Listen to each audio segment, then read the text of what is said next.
Hello everyone, কেমন আছো সবাই? চলো শেয়ার করে নিই সানডে ব্রেকফাস্টের রেসিপি। ছোট আলুর দম কার কার ভালো লাগে বলো তো? আমার তো ভীষণ ফেভারিট, তো তাই এর বাবারও ভীষণ ফেভারিট।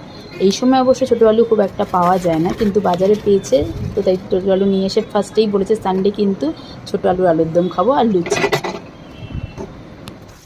আমি আলুগুলো আগের দিন একটা সিটি দিয়ে চোখলা ছাড়িয়ে ফ্রিজে রেখে দিয়েছিলাম, যেহেতু ছোটো বেবি থাকে, ওকে খাওয়াতে আমার অনেকক্ষণ সময় লেগে যায় সকালে, তাই আমি আগের দিন একটু করে রেখেছিলাম। পরের দিন সকালে জাস্ট বের করে আলুগুলোকে ভেজে নিয়েছি।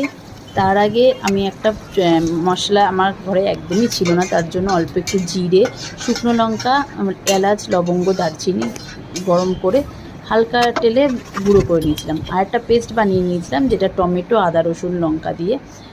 খুব একটা বেশি রিচ করিনি, তো তাই ও আমাদের সাথে এখন খুব মুখ চালায়, আমরা যাই খাবো তাই ওকে দিতে হবে, তার জন্য খুব একটা রিচ করি না আমি কোনো রান্নাই। দেখো একদম কি সুন্দর রঙটা এসছে না?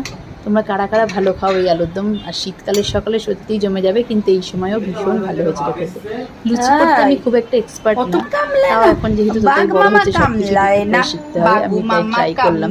অনেক কষ্টে কুটে ফুলেছিল, সবকটা ফোলেনি, খুব একটা ভালো আমি পারি না লুচি করতে, তো এটা তোমরা একটু অ্যাডজাস্ট করে নিও। তোমাদের কেমন লাগলো এটা অবশ্যই জানিও। টাটা।